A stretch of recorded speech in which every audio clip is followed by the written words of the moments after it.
Hello guys, welcome back sa ating channel. Ito pong muli ang inyong lingkod, Skywalk TV. At pupuntahan po natin yung Mindanao Avenue Extension. Grabe traffic ngayon dito, sa may pinakailalim. At pakita natin sa inyo yung mga latest update natin dito. Guys.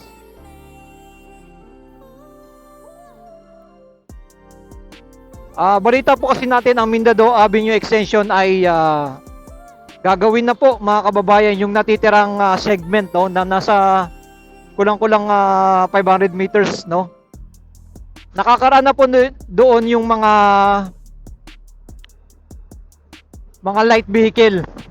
Yung mga heavy vehicle ay hindi po doon nakakadaan dahil umiikot pa po sila ng General Luis. At napakaganda dahil mapapakita natin sa inyo ng ating drone shot yung naging ano po kasi yun taniman ay giniba na po inalis na yung mga tanim doon at yung mga bahay na mga nakatirik doon ay giniba na rin. Pakita natin sa inyo ang ano lang dito mismo sa nandito tayo sa may pinakailalim yung taas nito, Quirino Highway. Nandito yung Quirino Station ng Metro Manila Subway. Ayan, salamat sa mga nag-like, nag-share at nag-follow kay Skywalk TV. Tuloy-tuloy ang ating pag-update. Dito po sa may Mindanao Avenue Extension. Ayan, nagkakaroon lang ng moderate traffic na dito sa may pinakailalim. Dito sa bandang unahan, makikita na rin natin yung NLEX C5 Northlink Expressway na isa rin nating ina-update.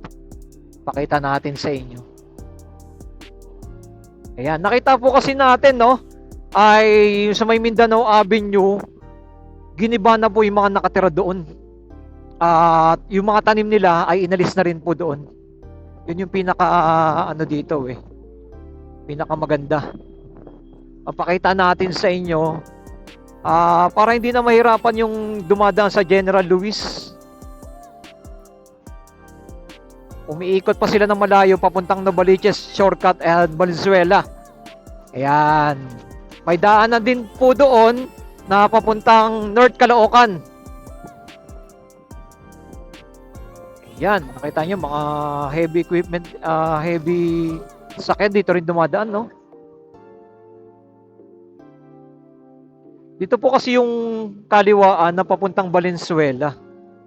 Yan. Itong NLEX C5 Northlink Expressway. At pag nagawa yan, napakalaking tulong na po yan. Going to Quezon City, ay napakabilis na po na magiging biyahe mula Valenzuela hanggang Quezon City. Ang mga tatamaan po niyan ay Commonwealth, UP, papuntang CP Garcia, Kalayaan. Yan. Pag natapos pa ito na nasimentohan na nila yung taas niyan, ay tuloy-tuloy na po yung mga gumagawa dito sa area na to. Tuloy-tuloy na guys. Napakarami po mga gumagawa. At yung iba nasimentohan na nila. Pakita lang po natin sa inyo yung pinaka ating dinaanan dito sa may Mindanao Avenue. Ang ating update, ang Mindanao Avenue Extension. Dadaanan din po dito yung Metro Manila Subway, Valenzuela Station and Depot. Dito po na tayo sa may Barangay Ugong, Valenzuela na.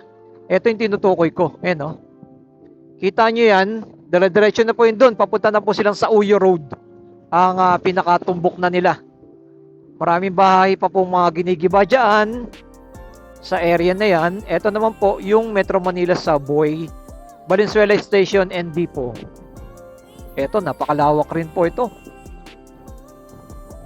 Ayan, nagkakaroon talaga ng dito sa area na to moderate traffic na kasi ito na po yung kaliwaan na nila dyan. Ayan. Kita nyo yung may drone shot na po tayo dito sa may Mindanao Avenue ng Metro Manila Subway. Ayan, yung mga bahay na mga nakatira dito, giniba na rin, Ito, soon yung mga tindahan niya to. Kasi totally lahat po kasi yan ay magigiba. Ito may mga nakatira pa Yan. Plano po lahat yan. Sakop po kasi yan. hanggang doon sa may tulay. Kikita nyo naman po ng ating drone shot. Eto dito sa area na to ay ito na yung pinaka ayan o. Dito nagkakaroon ng parang bottleneck eh dahil dito sa u-turn na sila dito. Ayan o. At ginagawa rin yung kabilang side oh. Pero banda dito pagkatapos niyan, yung U-turn ng papuntang Valenzuela, ito na. Metro Manila Subway Valenzuela Station and Depot. Yan oh. Laki no. May another building na ginagawa dito. Pagkatapos ng Philippines Institute na ginagawa itong building na to, tapos na rin yan. Ganyan, may ginagawa na rin doon. Mas malaki pa doon sa bandang unahan, no? Ayan, ang Metro Manila Subway na ating ina-update rin po natin yan na tuloy-tuloy. Okay? Maraming salamat sa ating mga viewers, subscriber na lagi na sumusuporta sa ating channel. Ito yung ating drone shot dyan. Dito po sa may Metro Manila Subway, Valenzuela Station and Depot. Yung station po, bandang unahan pa. Pakita ko sa inyo. Yan. Dito po yung repair shop ng mga wagon, mga tren. Ayan, dito sa area na yan. Ayan, nakita nyo yun. Yun, patapos na. Oh. Yan. Etong kanan na yan. Ayan. Diyan mismo yan. At sa bandang unahan, ay sinisimulan na rin po yung sa may station naman. Pakita ko rin sa inyo. Yan. Ang good news, napakalaking tulong na po nitong Mindanao Avenue Extension. Dahil maaayos na rin no ang kalsada dito. Dire-diretso tayo guys. Papuntang North Caloocan, Valenzuela, Novaliches, dito may daanan din yan. Gusto mo ng shortcut papuntang Novaliches, dito ka nadadaan. Hindi ka nadadaan sa Quirino Highway. Quirino Highway, grabe traffic eh. Ito. Ayan. Yun oh. Dito sa bandang unahan nito, itong yung may crane, diyan po ginagawa yung Valenzuela Station. Ito, itong area na yan. Dito sa may pinakadulo, yung pinaka first station. Diyan oh. Nagbubuhusan sila ng semento dyan eh. Itong area na to eh. Yan. Sumitsu Fujita. Contractor po natin dito. Joint venture. Shimizu Fujita. Dito yung station. Yan. At ito naman yung Mindanao Avenue Extension. Nakikita nyo yung General Luis dyan. Dyan sila dumadaan. Papuntang shortcut, paikot po sa pinakadulo. Papuntang Novaliches.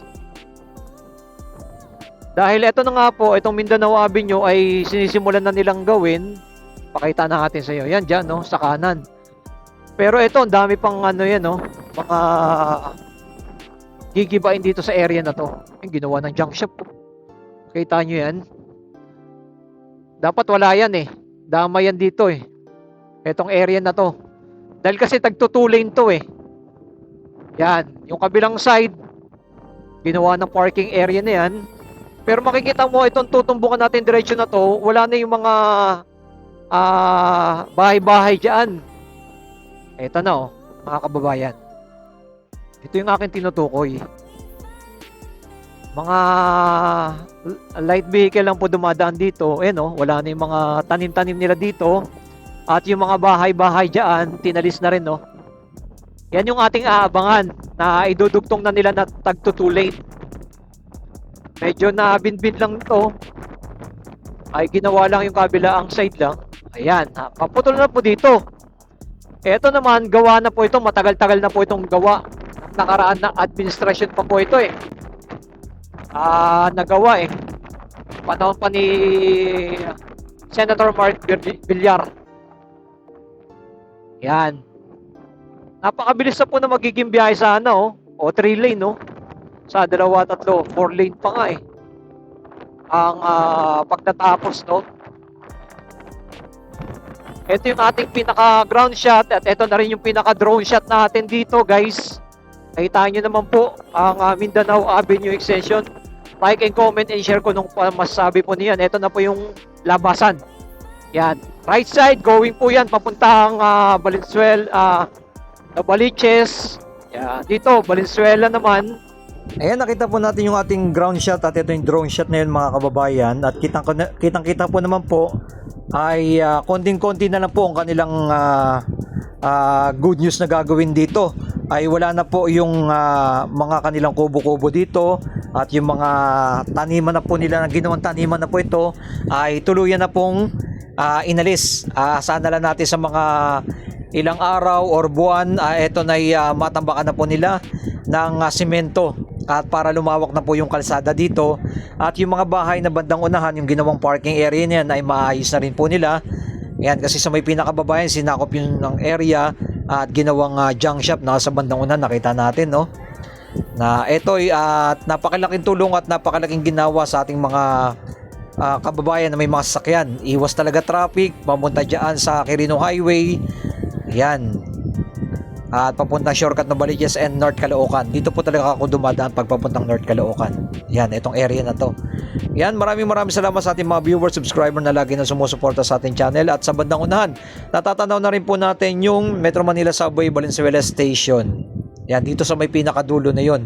Tuloy-tuloy na rin po yung mga gumagawa dito mga kababayan. And i-comment nyo na below kung anong masabi nyo po dito ng, sa ating pinaka-latest update natin ng ating aabangan. Yan ang ating pinaka-latest update. Maraming salamat sa inyong lahat dyan. And keep safe palagi at mabuhay ang ating bansang Pilipinas. Ito pong muli ang inyong lingkod, Skywalk TV. God bless.